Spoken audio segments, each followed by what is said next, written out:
ప్రేక్షకులకు నమస్కారం. నా పేరు పుదుర్తి కృష్ణమోహన్. నేను సైకాలజిస్టు. ఈ వారం మనం మాట్లాడుకోబోయేటువంటి అంశం సక్సెస్ సాధించాలంటే. ఆ ప్రపంచమంతా సక్సెస్ కోసం పరుగులెత్తున్నటువంటి సందర్భం.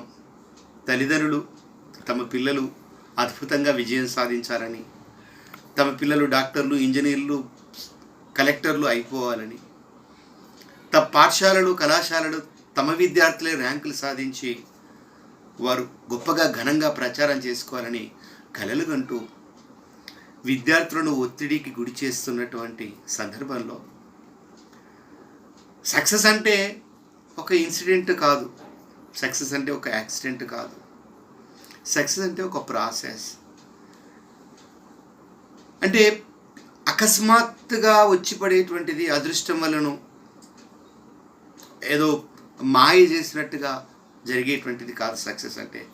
సక్సెస్ అనేటువంటిది ఒక ప్రాసెస్. అంటే ఉదాహరణకు ఇప్పుడు నాకు టీ అంటే చాలా బాగా ఇష్టం. మీ ఇంటికి వచ్చాను నేను, సార్ టీ తాగిపోదురు కూర్చోండి అని అన్నారు. అంటే మీ ఇంట్లో ఇంగ్రీడియంట్స్ అన్నీ ఉన్నాయి. అంటే టీ పౌడర్ ఉంది, షుగర్ ఉంది, మిల్క్ ఉంది, స్టవ్ ఉన్నాయి, అన్నీ కావాల్సినవి అన్నీ ఉన్నాయి. అంటే మీరు మీ ఇంటికి వచ్చారని నాతో కూర్చొని మాట్లాడుతున్నారు, టీ తాగిపోదురు అన్నారు. మనం కబుర్లలో పడిపోయాం. మరి టీ తయారవుతుందా? టీ నాకు వచ్చేస్తుందా? లేదు. అంటే మనకు కావలసినటువంటి ఇంగ్రీడియంట్స్ అన్నీ ఉన్నప్పటికీ కూడా మనకు జరగాల్సింది ప్రాసెస్. స్టవ్ వెలిగించాలి, పాలు పోయాలి, టీ పౌడర్ వేయాలి, షుగర్ వేయాలి, మరిగించాలి, వడబోయాలి, తీసుకొచ్చి కప్పులో ఇవ్వాలి. ఇది ప్రాసెస్. అంటే మనకి ఎన్ని తెలివితేటలు ఉన్నప్పటికీ, ఎంత విద్వత్తు ఉన్నప్పటికీ, ఎంత ప్రయత్నం చేసినప్పటికీ ఒక ప్రాసెస్ ప్రకారంగా, ఒక పద్ధతి ప్రకారంగా జరగాలి. అందుకోసమే సక్సెస్ అనేటువంటిది ఒక ప్రాసెస్ అంటున్నాను. అదేవిధంగా సక్సెస్కి ఒక ఫార్ములా చెప్తున్నాను నేను, గుర్తుపెట్టుకుంటారు కదా. S=V/WT². S అంటే సక్సెస్, V అంటే వాల్యూ, W అంటే వర్క్, T అంటే టైం. టైం రెట్టింపు టైం. అంటే మనం సక్సెస్ సాధించాలంటే వాల్యూ అంటే విలువనివ్వాలి, కాన్సన్ట్రేట్ చేయాలి, ఇంట్రెస్ట్గా ప్రాధాన్యతనిస్తూ ఆ పనిని చేయాలి. అంటే ఆ చదువుకోవడం కానీ, ప్రిపేర్ కావడం కానీ, ఇష్టపడి వాల్యూ ఇస్తూ మనం ప్రిపేర్ కావాలి. వర్కౌట్ చేయాలి, ఎక్కువ సమయం మనం టైం కేటాయించాలి ఒక ప్లాన్ ప్రకారంగా. అందుకోసమే ఏదైనా సాధించాలి అంటే ప్లాన్ యువర్ వర్క్. అంటే మీ పనిని ఒక ప్లాన్ చేయండి, దెన్ వర్కౌట్ యువర్ ప్లాన్. మీరు వేసుకున్నటువంటి పథకాన్ని, ప్లాన్ను అమలు చేయండి, అప్పుడే సక్సెస్ అయ్యే అవకాశం ఉంటుంది. కాబట్టి V for value, W for workout, T for time. Time ఎంత టైం కేటాయిస్తే మనకంతా సక్సెస్ సాధించా. నాకు వచ్చేస్తుందండి, మళ్ళీ చదివిందే, చాలాసార్లు చదివిందే కదా, నాకు వచ్చేస్తున్నా, నాకు అన్నీ వచ్చేస్తున్నాయి లేండి అని ఓవర్ కాన్ఫిడెన్స్తో వెళ్తే మాత్రం తప్పకుండా దెబ్బతినే అవకాశం ఉంటుంది. కాబట్టి సక్సెస్ కావాలంటే వాల్యూ ఇవ్వాలి, వర్క్ చేయాలి, మరియు ఎక్కువ టైం, రెట్టింపు టైమును కేటాయించాలి.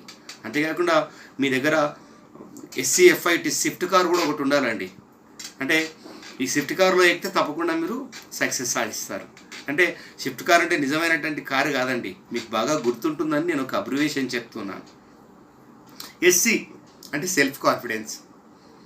మరి నేను చేయగలను, ఐ కెన్ డూ, నేను సాధించగలను, నేను తెచ్చుకోగలను, ఎట్ ఎనీ కాస్ట్ నేను సాధించాల్సిందే, అమ్మా నాన్నల కలలు నేను నెరవేర్చాలి, మా ఉపాధ్యాయులు వాళ్ళు అనుకుంటున్నటువంటి లక్ష్యాలను నేను చేరుకోవాలంటే, వాళ్ళని సంతృప్తిపరచాలంటే తప్పకుండా నేను చేయగలను, నేను రాయగలను, నేను సాధించగలను అనేటువంటి నమ్మకం మనకు ఉండాలి.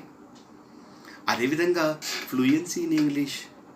అంటే ఈరోజు విశ్వజనీనం అయిపోయిన తర్వాత, ప్రపంచం అంతా చిన్నదైపోయిన తర్వాత ఇంగ్లీష్ యొక్క ప్రాధాన్యత మీకంతా తెలిసిందే. కాబట్టి ఫ్లూయెన్సీ ఇన్ ఇంగ్లీష్ అనేటువంటిది, అట్లాగే ఇంటర్పర్సనల్ స్కిల్స్, ఇంటర్ప్రిటేషనల్ స్కిల్స్, అంటే వ్యక్తుల మధ్యన స్కిల్స్ బాగా ఉండాలి. అదేవిధంగా భావ వ్యక్తీకరణ చేసేటువంటి నైపుణ్యాలు. అంటే మనకు ఎస్ఏ టైప్ క్వశ్చన్స్కి అయితే ఇంటర్ప్రిటేషన్, అంటే ఎంత బాగా మనం ప్రజెంట్ చేస్తున్నాం, అంటే మనకు ఎంత బాగా వచ్చు అనేటువంటి సంగతి తర్వాత, మనకి ఎంత బాగా వస్తుందనే దానికంటే కూడా మనం ఎంత బాగా ఎగ్జిబిట్ చేస్తున్నాం అనేటువంటి చాలా ఇంపార్టెంట్. కాబట్టి ఇంటర్ప్రిటేషన్ స్కిల్స్ కూడా బాగా ఉండాలి. అదేవిధంగా T అంటే సెల్ఫ్ కాన్ఫిడెన్స్ SC, ఎఫ్ అంటే ఫ్లూయెన్సీ ఇన్ ఇంగ్లీష్, ఐ అంటే interpretation skills, tea for time management. అంటే మనకి ఇచ్చినటువంటి 3 గంటల టైంలో 4 గంటల టైంలో మనం ఎగ్జామ్ రాయాలి అంటే ఆ టైంను మనం తప్పకుండా ఫాలో అవ్వాలి. అయ్యో మనం రాస్తూ పోయాం, మనకు చాలా ఇన్ఫర్మేషన్ అంతా తెలుసు, రాస్తూ వెళ్ళాం, టైం అయిపోయింది, సగం క్వశ్చన్స్ అటెంప్ట్ చేయలేకపోయాం, కాబట్టి సక్సెస్ అయ్యే అవకాశం ఉండదు. కాబట్టి టైం మేనేజ్మెంట్ కూడా చాలా ఇంపార్టెంట్. కాబట్టి మీరు షిఫ్ట్ కార్ మీకు గుర్తుంటుంది కదా, ఓకే. అదేవిధంగా స్టడీ స్కిల్స్కు సంబంధించినటువంటి ఒక టెక్నిక్ చెప్తాను మీకు. అంటే SQ3R అనేటువంటిది, SQ3R అనేటువంటిది గుర్తుపెట్టుకుంటారు కదా. ఇంతకుముందు SCFIT అనుకున్నాం, ఇప్పుడు SQ3R అంటున్నాం. అంటే సర్వే చేయాలి. ఏం సర్వే చేయాలి? జనాభా గణన కాదు, సిలబస్ అంతా సర్వే చేయాలి. అంటే మనం చదువుకున్నటువంటి ఫిజిక్స్ కావచ్చు, కెమిస్ట్రీ కావచ్చు, బయాలజీ కావచ్చు, నువ్వు ప్రిపేర్ అయినటువంటి సబ్జెక్ట్ ఏదైనా కావచ్చు, చాప్టర్ వారీగా, కాన్సెప్ట్ వారీగా మొత్తం సిలబస్ని అంతా కూడా సర్వే చేయాలి. అంటే మనకు కంప్యూటర్ ఆన్ చేయగానే ఇలా రీడ్ అవుతుంది చూడండి, మీరు ఫోన్ ఆఫ్ చేసి సిస్టమ్ స్విచ్ ఆఫ్ చేసి స్విచ్ ఆన్ చేస్తే ఇలా రీడ్ అవుతూ ఉంటుంది, అంటే ఇది ప్రాసెస్ అవుతూ ఉంటుంది. అలాగే మనం ప్రిపేర్ అవుతున్నటువంటి ఎగ్జామ్కి సంబంధించి సిలబస్ అంతా, కాన్సెప్ట్స్ అంతా, మెటీరియల్ అంతా కూడా మనకు సర్వే చేయాలి. ఎంత పర్ఫెక్ట్గా గుర్తుండాలంటే మొత్తం స్క్రోల్ అవుతూ ఉండాలంటే, మనం న్యూస్ వచ్చేటప్పుడు కింద ఇంపార్టెంట్ న్యూస్ అన్నీ కూడా స్క్రోల్ అవుతూ ఉంటాయి చూడండి. అలా మనకు content, concepts, topics, sub topics, headings, information అంతా కూడా మన మెదడులో సర్వే అవుతూ ఉండాలి. అలా మనం ప్రిపేర్ కావాలి. అలాగే ఆ క్వశ్చనింగ్ అంటే ఎప్పటికప్పుడు నేను ఏం చదివాను అంటే, ఒక గంట సేపు చదివి నేను ఇంతసేపు ఏం చదివాను, నాకు చదివింది నాకు గుర్తుకుందా లేదా అని ఎప్పటికప్పుడు మిమ్మల్ని మీరు ప్రశ్నించుకోవాలి. అదే కాకుండా SQ3R అన్నాం. ఒకటి ఆర్ ఫర్ రీడ్, సర్వే అయిపోయింది, క్వశ్చనింగ్ అయిపోయింది. ఆర్ ఫర్ రీడ్ చదవండి. రెండోది రీసైట్, ఒకసారి గుర్తుకు తెచ్చుకునే ప్రయత్నం చేయండి. తర్వాత రివ్యూ చేయండి. అంటే మీరు ఏం చదివారు, రీడ్ ఏంటి, రిసైట్ చేసుకోండి, ఒకసారి రివ్యూ చేయండి. పుస్తకం మూసేయండి, చదివిన దాన్ని ఒకసారి రివ్యూ చేసుకుని. మనము రివ్యూ అంటే మీకు తెలుసు, సినిమాల రివ్యూలు చూస్తూ ఉంటాం. సినిమా విడుదల కాగానే ఈ సినిమా బాగుందా లేదా, ఎన్ని స్టార్స్ ఇచ్చారు, దీనికి రివ్యూస్ మనం చూస్తూ ఉంటాం. కాబట్టి మీరు చదివినటువంటి విషయాన్ని మీకు ఎంతవరకు గుర్తుకుంది, కాబట్టి దాన్ని రివ్యూ చేసుకునేటువంటి ప్రొసీజర్ మీకు తెలిసి ఉండాలి. అదేవిధంగా మీరు సక్సెస్ కావాలంటే తప్పకుండా మర్డర్ చేయాలండి. మర్డర్ అంటే నిజంగా మర్డర్ చేశారు సుమా, మర్డర్ అనేది అబ్రివేషన్ చెప్తూ ఉన్నాను. ఒకటి ఎం ఫర్ మూడ్, అంటే మనం సినిమాకి ఎంత హాయిగా రిలాక్స్గా వెళ్ళి సినిమాలో కూర్చుంటాం చూడండి, 3 గంటలు, 2.5 గంటలు, 3 గంటలు ప్రపంచమంతా మర్చిపోయి, మనకున్న సమస్యలు, అమ్మ నాన్న, ఫ్రెండ్స్, ఇష్టాలు, ఆ దోమలు గరుస్తూ ఉన్నా, ఆ ఫ్యాన్ లేకపోయినా, ఏసీ రాకపోయినా, మొత్తం అన్నిటినీ ప్రపంచమంతా మర్చిపోయి సినిమాలో లీనమైపోయి సినిమాను చూస్తాం. అందుకే సినిమాల విషయాలు బాగా గుర్తుకుంటాయి. నిజమే కదా. ఈ కారణం ఏంటి? మూడ్ మేనేజ్మెంట్ చాలా ఇంపార్టెంట్. మర్డర్లో ఎం ఫర్ మూడ్ తెచ్చుకోవాలి. యూ ఫర్ అండర్స్టాండింగ్, అంటే ఏం చదువుతూ ఉన్నావు, ఏం నేర్చుకుంటూ ఉన్నావు, నువ్వు ఏం చేస్తూ ఉన్నావు, అండర్స్టాండ్ యువర్ సెల్ఫ్, బాగా అర్థం చేసుకోవాలి. ఆర్ ఫర్ రీరీడ్, మర్డర్లో ఏం మూడ్ తెచ్చుకొని చదవాలి. U for understanding, R for reread, ఒకసారి చదివిన దాన్ని ఒకసారి మళ్ళీ మననం చేసుకో. ఒక పాట మీకు మంచిగా, మనసు మరీ మత్తుగా తూగిపోతున్నదే ఏమో ఈ వేళ, అక్కడ మళ్ళీ టీవీలో స్క్రోల్ అవుతూ ఉంది, పాట వస్తూ ఉంది, దాన్ని మళ్ళీ అనుకుంటా 2 లైన్లే వస్తాయి, ఇంకా తర్వాత రాదు. అంటే మనకు నచ్చినటువంటి పాటను మనం ఏం చేస్తాం, మళ్ళీ మనం రిసైట్ చేస్తూ ఉంటాం. కాబట్టి దాన్ని రీరీడ్ చేయాలి. అదేవిధంగా డి ఫర్ డిటెక్ట్ చేయాలి. అంటే నీకు గుర్తుకొచ్చినటువంటి విషయం ఏంటి అంటే, ఒక 1 అవర్ ఒక టాపిక్ అంతా చదివిన తర్వాత పుస్తకం మూసేసి నేను చదివినటువంటి టాపిక్ ఏంటి, కాంటెంట్స్ ఏంటి, హెడ్డింగ్స్ ఏంటి, ఎలాంటి క్వశ్చన్స్ రావచ్చు, వాటికి ఆన్సర్స్ ఎలా రాయాలి, ఒక్కసారి దీనిలో స్కై ఎక్సర్సైజ్ అంటారు, గాల్లోనే ఎక్సర్సైజ్ చేసుకోవాలి.